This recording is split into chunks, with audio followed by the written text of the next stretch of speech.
এমনই আমার পুরা কপাল যে বিয়ের যৌতুকের জন্য আমার ঘর ভেঙে গেছে।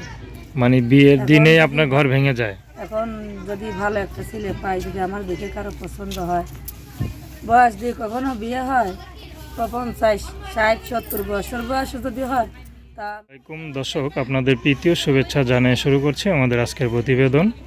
তো দর্শক, আজকে আমরা এক খুবই অসহায় এক মেয়ের জীবনের গল্প তুলে ধরব। জানবো আপু কেন আমাদের ইউটিউবের মাঝে আসলেন, তিনি কি বলতে চান। আপু আসসালামু আলাইকুম, ওয়ালাইকুম আসসালাম। কেমন আছেন? জি আলহামদুলিল্লাহ ভালো। নাম কি আপনার? সাথী। সাথী আপা। তো সাথী আপা, মুখটা দেখে মনে হচ্ছে মানে খুবই কষ্টে আছেন। কষ্ট ছাড়া একটা মানুষের প্রতিবেদনের সামনে কখনো আসে ভাই? আচ্ছা, অনেক দুঃখ কষ্ট নিয়েই তো আসছি। তো কিসের কষ্ট এত বলেন তো?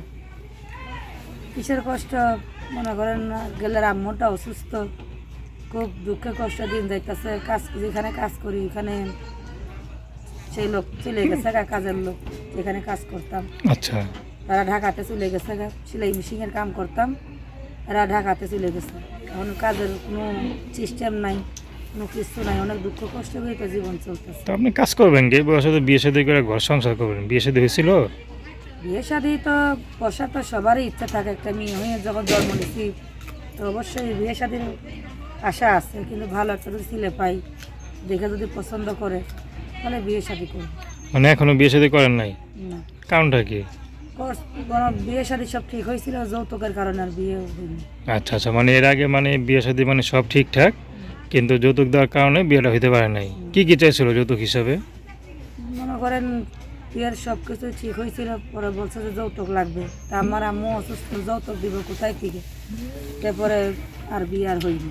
মানে যৌতুক হিসাবে স্বামী পক্ষরা? মানুষ যৌতুক হিসাবে বিয়ের সাথে এখনকার নেওয়া হারাম, দেওয়া হারাম, এর জন্যে আর বিয়ে বসি না। তারপর আর বিয়ে শাদী ঘর দেখেন নাই?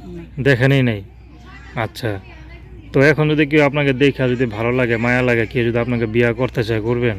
যদি কারো দেখে মায়া লাগে, বিয়ে শাদী করার ইচ্ছা তো মানুষের থাকেই, যে জীবন সঙ্গিনী হবে, সারা জীবন দুঃখে সুখে পাশে থাকবে, ভালো একটা ছিল হলে বিয়ে বসবে। মনে করেন এমন তো পুরুষ আছে যাদের নাকি বিয়ার যে মানে মেয়ে দেখতে দেখতে বিয়ার বয়স পার হয়ে গেছে, বিয়া শাদী হয় নাই, তেমন একটা পুরুষ যদি আপনার জীবন আসতে চায়, আপনি করবেন?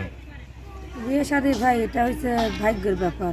এখন সে যদি বিবাহিত হয়, সে যদি রাখতে পারে, খাওয়াইতে পারে, তাহলে তার আমার সমস্যা নেই। আচ্ছা, আপনার সাথে কীভাবে যোগাযোগ করবে? মোবাইলের মাধ্যমে যোগাযোগ করবে। নাম্বার বলতে পারেন? বলেন। 017686999763। আরেকবার বলেন। 017686999763। তো দর্শক, প্রেম ভালোবাসা সাহায্য সহযোগিতা বিয়ে শাদী করা একান্ত আপনাদের ব্যক্তিগত ব্যাপার। আসুন আমরা 5 ওয়াক্ত নামাজ পড়ি, সর্বদা দেশের সেবা করি। আসসালামু আলাইকুম।